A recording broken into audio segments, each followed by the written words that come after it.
Hello dear student, कैसे हैं आप लोग। तो आज मैं स्टार्ट करने जा रहा हूँ लॉज ऑफ मोशन का लेक्चर नंबर 3 और आज के इस लेक्चर में हम लोग डिस्कस करेंगे Newton second law of motion और डिफरेंशियल फॉर्म में हम लोग इसे फाइंड करेंगे। देन हम लोग इस पे एक ब्यूटीफुल क्वेश्चन सॉल्व करेंगे जो आपके कंसेप्ट को कर देगा strong. Then now let us start today class Newton second law of motion. क्या होता है, फर्स्ट ऑफ ऑल हम लोग स्टेटमेंट समझेंगे। इसका क्या स्टेटमेंट कह रहा है, the rate of change of momentum, the rate of change of momentum of a body is directly proportional to the external force applied on a body। First of all इसमें एक sentence है momentum, उसे समझ लेते हैं। Momentum क्या होता है, product of mass and velocity. इस मास पे या इस ऑब्जेक्ट पे हमने एक फोर्स अप्लाई किया तो उसमें किसी तरह का मूवमेंट आया, वेलोसिटी उसके पास है, तो उस मास और उसके वेलोसिटी को प्रोडक्ट को हम क्या कहेंगे, मोमेंटम कहेंगे। तो यहाँ पे लिखा है the rate of change of momentum, जैसे जैसे मोमेंटम में चेंज होगा, जैसे जैसे मोमेंटम में चेंज होगा, ओके, वो क्या होता है, डायरेक्टली प्रोपोर्शनल टू द जो हमने फोर्स अप्लाई किया है, एक्सटर्नल फोर्स, उसके डायरेक्टली प्रोपोर्शनल होगा। तो अकॉर्डिंग टू दिस स्टेटमेंट हम लिख सकते हैं यहाँ पे, अकॉर्डिंग दिस स्टेटमेंट हम लिख सकते हैं force is directly proportional to rate of change of momentum, rate of change of momentum। then del p by del t हम लिख सकते हैं। del p आपका क्या है, change in momentum. del p क्या है आपका, चेंज इन मोमेंटम। अब समझते चेंज किया है, देखो इस मास पे, इस ऑब्जेक्ट पे हमने f फोर्स अप्लाई किया, इसके पास इनिशियल वेलोसिटी क्या है, u है। फाइनल वेलोसिटी क्या है, इस मास के पास v है। इनिशियल में वेलोसिटी u है और फाइनल में वेलोसिटी v है। तो हम इनिशियल मोमेंटम इसका लिख सकते हैं P I, initial mass into velocity. इसका हम लिख सकते हैं फाइनल मोमेंटम क्या होगा, मास इनटू वेलोसिटी। सॉरी यहाँ पे हम u कर देंगे, u ये v रहेगा। तो चेंज क्या होगा, फाइनल माइनस इनिशियल। किसे कहेंगे चेंज, फाइनल माइनस इनिशियल। तभी तो हम चेंज निकाल सकते हैं या डिफरेंस भी कह सकते हैं। ओके, डिफरेंस कैसे निकालते हैं, फाइनल और इनिशियल को सब्सट्रैक्ट करके। तो डेल पी आपका क्या है, चेंज इन मोमेंटम है, डेल टी क्या है, चेंज इन टाइम है। ओके, यहाँ तक क्लियर। अब हम एक स्टेप आगे बढ़ेंगे। ये प्रोपोर्शनल को हटाने के लिए, इस प्रोपोर्शनल को हटाने के लिए एक हम कांस्टेंट ऑफ प्रोपोर्शनलिटी से क्या करेंगे, मल्टीप्लाई करेंगे। तो हम आगे चल के कर रहे हैं F equal to k del p by del t. Clear. अब आपका ये जो के है, कांस्टेंट ऑफ प्रोपोर्शनलिटी, इसका कुछ वैल्यू होता है। ओके, इसका एक वैल्यू होता है कब, for unit mass and unit acceleration. जब हम यूनिट एक मास और एक एक्सेलरेशन लें, देन के का वैल्यू क्या हो जाएगा, के का वैल्यू क्या हो जाएगा, 1 हो जाएगा। तो इस के का वैल्यू हम 1 यहाँ पे पुट करने जा रहे हैं। तो F इक्वल टू हमारे क्या होगा, del p by del t होगा। यहाँ तक क्लियर। अब थोड़ा सा आगे इसके स्टेप बढ़ते हैं। डेल पी क्या होता है, चेंज इन मोमेंटम। इसका मतलब final momentum minus initial momentum. तो हम आगे लिख सकते हैं p final minus p initial divided by change in time del t. Okay, अब फाइनल मोमेंटम का वैल्यू हमने यहाँ पे रखा है, p final equal to mass into final velocity. तो यहाँ पे पुट करने जा रहे हैं m into v minus initial का क्या है, mass into initial velocity divided by del t. Okay, clear. यहाँ तक काफ़ी आसान, स्टेप बाय स्टेप चल रहे हैं। अब यहाँ से हम एक मास को हम क्या कर लेंगे, कॉमन कर लेंगे। तो v माइनस यू हो जाएगा divided by del t. Clear. अब आगे बढ़ रहे हैं हम, F इक्वल टू m। अब देखो ये आपका v क्या है, फाइनल वेलोसिटी, u क्या है, इनिशियल वेलोसिटी है। तो आप कह सकते हो इसे change in velocity, final minus initial, final minus initial क्या है, डिफरेंस है, वेलोसिटी का डिफरेंस है, चेंज ही तो हम इसे कहेंगे। तो हम डेल v से इसे डिनोट करेंगे, डेल v से डिनोट करेंगे। Okay, clear. यहाँ तक हम यहाँ पे लिख देते हैं, क्योंकि del v equal to v minus u, final minus initial velocity. Okay, अब देखो ये क्या है आपका, ये आपका del v by del t क्या है, del v by del t. थोड़ा ध्यान से देखना, del v by del t से क्या निकलेगा, rate of change of acceleration. Acceleration क्या होता है, rate of change of, sorry acceleration क्या होता है, rate of change of velocity. Del v by del t आपका एक्सेलरेशन क्या होता है, rate of change of velocity यानी कि del v by del t. तो हम इसे लिख सकते हैं, एक स्टेप और आगे बढ़ा के लिख सकते हैं मास इनटू एक्सेलरेशन, और इसी के साथ आपका न्यूटन सेकेंड लॉ का formula F equal to M A find कर लिया। अब देखो यहाँ पे F equal to M A, mass जो है आपका ऑलवेज क्या रहेगा, फिक्स्ड रहेगा। मास जो है आपका M इक्वल टू एम या एरो करके लिखते हैं, ये ऑलवेज फिक्स्ड रहेगा, ये चेंज नहीं होगा। कह सकते हैं ये क्या होगा, कांस्टेंट होगा। तो बहुत स्टूडेंट के दिमाग में ऐसा क्वेश्चन आएगा, सर वेरिएबल के टर्म में क्या होगा, मास चेंज कैसे हो सकता है। तो हम डिफरेंशियल फॉर्म में ये अभी करने वाले हैं। तो डियर स्टूडेंट यहाँ तक आप लोग लिख ले, हम नेक्स्ट स्टेप में डिफरेंशियल फॉर्म करेंगे, लॉ को डिफरेंशियल फॉर्म में समझेंगे और इसे ड्राइव करेंगे। और रियलिटी में जो आपका न्यूटन सेकेंड लॉ है यही होगा जो हम सॉल्व करने जा रहे हैं। तो आपको पता है force equal to rate of change of momentum del p by del t. Del p क्या है, चेंज इन मोमेंटम, टाइम क्या है, चेंज इन टाइम। अब हमने क्या लिखा है यहाँ पे, if we take small change यानी कि डेल टी का वैल्यू जो होगा जीरो के करीब करीब होगा, जीरो नहीं होगा, जीरो के करीब करीब होगा। तो हमने लिखा है del t tends to zero. तो हम इसे लिख सकते हैं, हम यहाँ पे लिख सकते हैं F equal to limit del t tends to zero del p by del t. Okay, small time के लिए आपका मोमेंटम भी छोटा होगा, चेंज इन मोमेंटम भी वेरी स्मॉल होगा, टाइम भी स्मॉल होगा। तो फाइनली हम लिख सकते हैं इसे F equal to d p by d t. Okay, d p by d t differential form में, ये क्या है, डिफरेंशियल फॉर्म है। अब मोमेंटम का वैल्यू क्या होता है, mass into velocity m v. F equal to d m dot v by d t. अब थोड़ा ध्यान से देखो, m इंटू वी, डिफ्रेंसिएशन आप पढ़े होंगे लेक्चर नंबर 4 में, बेसिक मैथमेटिक्स का लेक्चर नंबर 4 में हमने बताया था d by d x u v का डिफ्रेंसिएशन। क्या बताया था, पहले u को कांस्टेंट करके v का डिफ्रेंशिएट x के रिस्पेक्ट में, फिर v को कांस्टेंट करके u का डिफ्रेंशिएट x के रिस्पेक्ट में। यही फार्मूला हम यहाँ पे अप्लाई करेंगे, u इंटू वी, यहाँ पे भी देखो u इंटू दो डिफरेंट फंक्शन में दिया हुआ m इंटू वी है। तो अब इसे हम क्या करेंगे, डिफ्रेंशिएट करेंगे, यहाँ पे कर रहे हैं F इक्वल टू, पहले हम क्या किया, मास को कांस्टेंट करके वेलोसिटी का डिफ्रेंशिएट प्लस वेलोसिटी को कांस्टेंट करके मास का डिफ्रेंशिएट हम करेंगे किसके रिस्पेक्ट में, t के रिस्पेक्ट में। और जो आपका न्यूटन सेकेंड लॉ का जो फॉर्मूला है रियल में ये है आपका। ओके, जब आप हाई लेवल पे पढ़ोगे तो ये पढ़ोगे।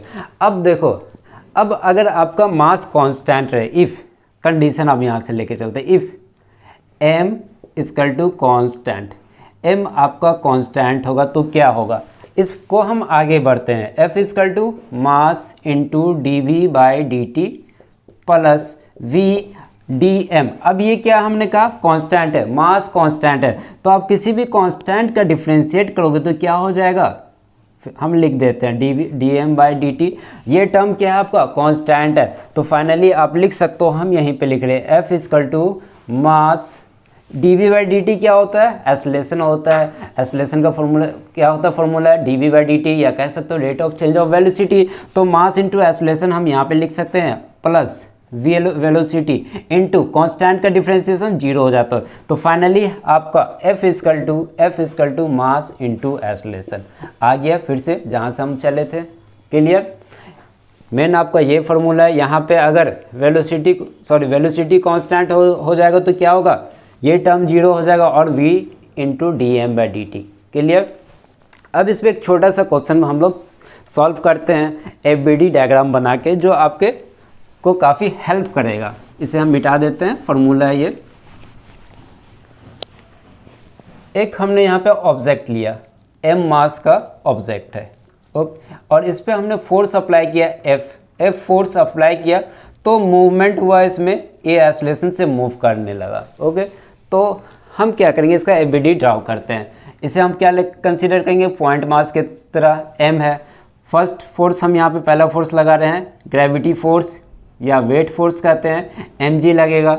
दूसरा क्या होगा, नॉर्मल फोर्स लगेगा, just perpendicular to normal force या रिएक्शन फोर्स कहते हैं।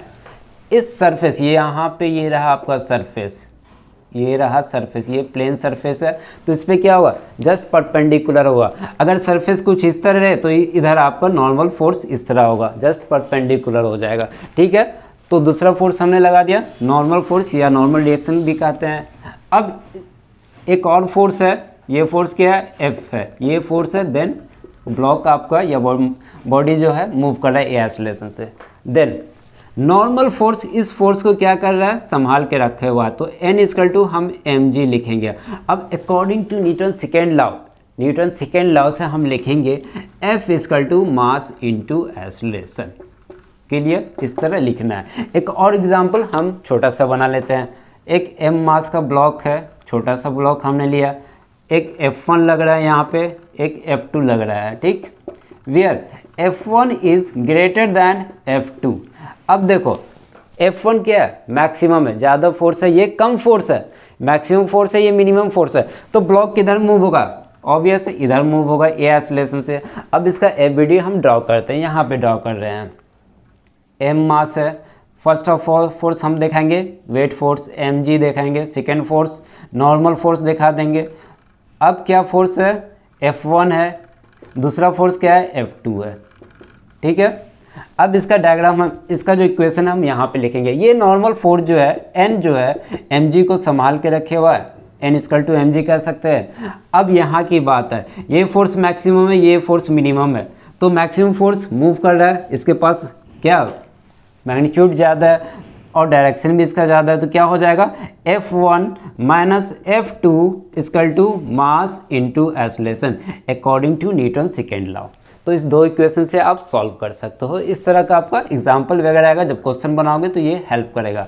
अब डियर स्टूडेंट, यहाँ तक आप नोट कर लो, इस पे एक बहुत ही खूबसूरत क्वेश्चन हम सॉल्व करने वाले हैं, जो एक बहुत ही प्यारा सा क्वेश्चन सॉल्व करेंगे जो आपके कंसेप्ट के लिए बहुत ही अच्छा होगा। तो क्वेश्चन क्या है, 5 kg का यहाँ पे एक मास रखा हुआ है, ब्लॉक रखा हुआ है, जिसपे 20 न्यूटन फोर्स इस डायरेक्शन में लग रहा है 37 डिग्री एंगल बना के एक्स एक्सिस से, और 10 न्यूटन का फोर्स लग रहा है, डायरेक्शन कुछ इस तरह है, और यहाँ एक्स एक्सिस से 53 डिग्री एंगल बना रहा है। देन फाइंड करना है नॉर्मल फोर्स और एक्सेलरेशन फाइंड करना है। ओके, तो फर्स्ट ऑफ ऑल हम लोग इसका क्या करेंगे, FBD बनाएंगे। ओके, FBD बनाने से पहले हम क्या करेंगे, इस 20 न्यूटन फोर्स जो लग रहा है इसे हम एक्स एक्सिस में और वाई एक्सिस में ब्रेक करेंगे, क्योंकि अभी तो ना एक्स में है ना ये वाई में है, किसी एक एक्सिस में ब्रेक करना होगा। तो इधर ब्रेक करेंगे तो क्या होगा, 20 न्यूटन को 20 न्यूटन इंटू कॉस 37 डिग्री,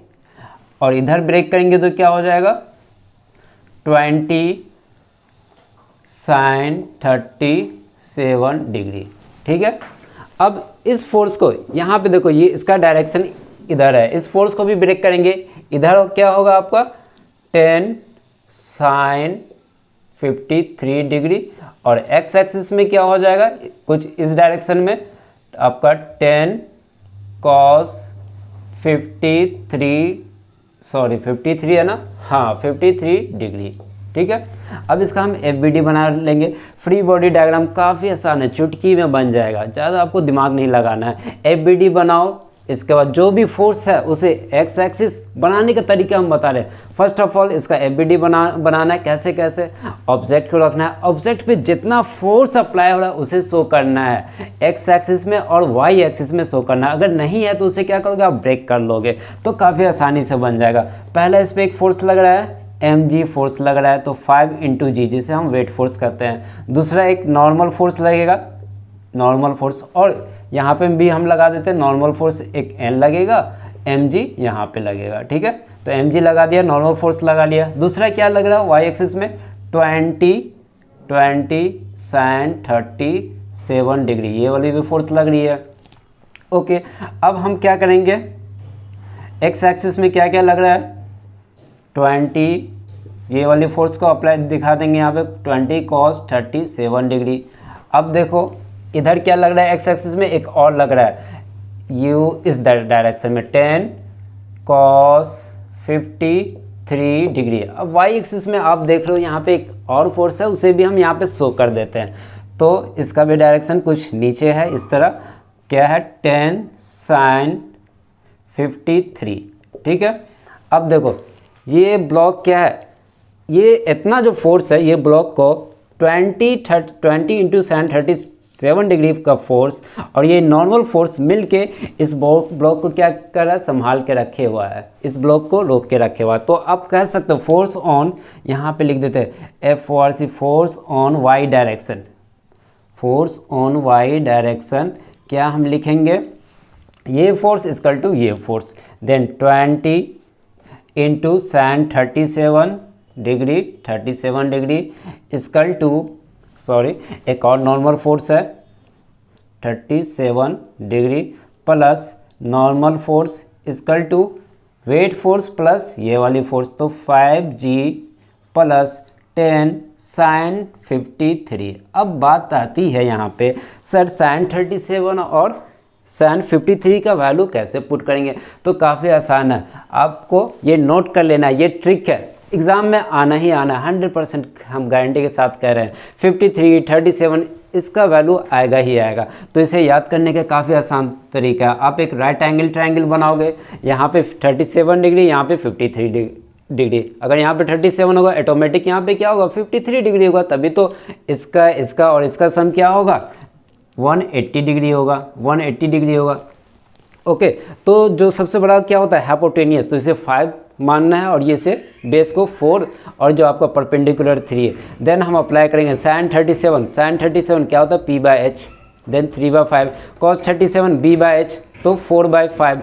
अब साइन 53 P/H, साइन 53 यहाँ पे आ जाओ, P/H परपेंडिकुलर क्या है आपका ये है और हाइपोटेनियस ये, तो 4/H। फिर cos 53 यहाँ पे लगा दो B/H, बेस क्या आपका 3 है और हाइपोटेनियस 5 रहेगा, तो 3/5।